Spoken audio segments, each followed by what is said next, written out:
हाँ, ये ज़मीन विवाद को लेकर जो आपने जो आवेदन दिया था बिहार के विभाग से लेकर आप प्रधानमंत्री राष्ट्रपति तक गए थे, क्या उसमें हुआ है और क्या पूरा मामला है? ये कुम्हरार के जो सीईओ हैं ये क्यों नहीं आपकी बातों को सुन रहे हैं और कार्रवाई क्यों नहीं कर रहे हैं?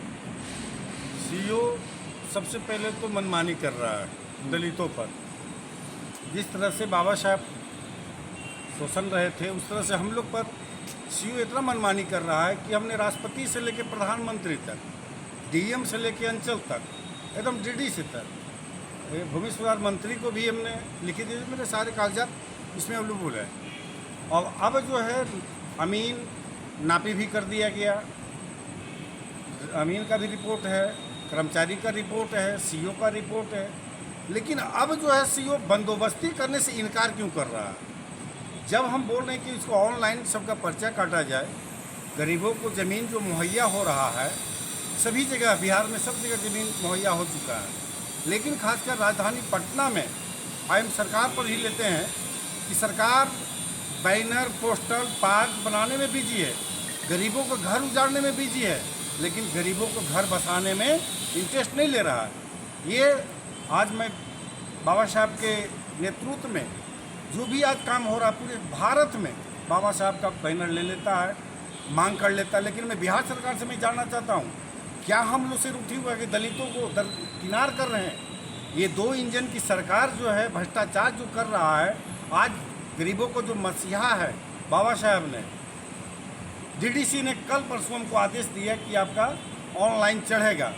हम सीईओ के पास चक्कर काट काट के चल रहे, लेकिन ये जातीयता करके अंचल अधिकारी ने हम लोग को बड़ा शोषण कर रहा है। मेरा सारा सबूत मैं दिखा रहा हूँ कि ये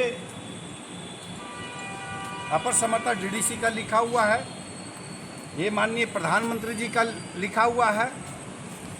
इसके बाद मैं दिखा रहा हूँ फिर ये देखिए भूमि सुधार मंत्री जी का है, ये भूमि सुधार मंत्री जी का लेटर है, 5/6 को दिया हुआ है। इसके बाद फिर प्रधानमंत्री कार्यालय से लेटर आया, ये लिखित है। इसके बाद दोबारा फिर लेटर आया प्रधानमंत्री कार्यालय से, नक्शा है, सूची है, ये देखिए राजस्व भूमि सुधार विभाग से डीडीसी का लिखित है।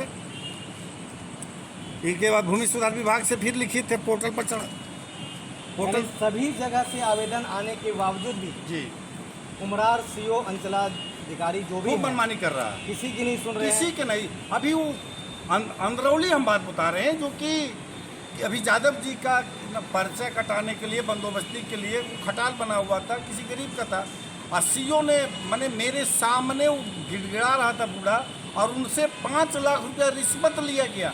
अगर हमसे भी अगर मांगे 1-2 करोड़ रुपया तो हम देने के लिए सीईओ का तैयार, लेकिन गरीबों का घर बसाया जाए, ऑनलाइन पर्चा कटवाया जाए, यही मेरा मांग है। और बिहार सरकार अभी जो हाथ पर हाथ करके बैठी, हम तो ये भी नारा लगा है, जब तक गरीबों का मकान नहीं तक किसी भी पार्टी का वोट नहीं। हम बहुत बड़े चैलेंज किए हैं। ऑल इंडिया समता सैनिक दल, जो बाबा साहब का ये संविधान है, उन्होंने अखिल भारतीय समता सैनिक दल के नाम से, मैं इनका प्रदेश अध्यक्ष होने के नाते पूरे बिहार के मंत्रियों को भी चैलेंज करता हूँ कि होश में आ जाओ बीजेपी वाले, होश में आ जाओ। दो निकम्मी सरकार, गरीबों को मकान बनाओ, बाबा साहब का सपना पूरा करो।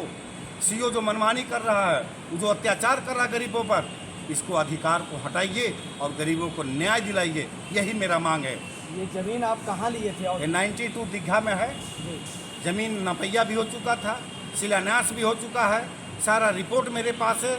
लेकिन सीईओ अब जो चिट्ठी गया है, अब बोला कि पोर्टल पर चढ़ा दिए हैं, अब ऑनलाइन होगा, सारा दस्तावेज कर रहा है, लेकिन सीईओ दरकिनार होते जा रहा है। कितनी ज़मीन लिए हैं गरीबों के लिए? 4 एकड़ एक जगह है, 5 एकड़ एक जगह, टोटल बिहार सरकार 9 जगह 9 एकड़ ज़मीन आवंटित किया है गरीबों को। क्या है पूरा परिचय आपका? मेरा नाम हुआ अशोक कुमार पासवान, ऑल इंडिया समता सैनिक दल का हम प्रदेश अध्यक्ष हैं, और ऐसे तो मान लीजिए एक सामाजिक सोशल वर्कर।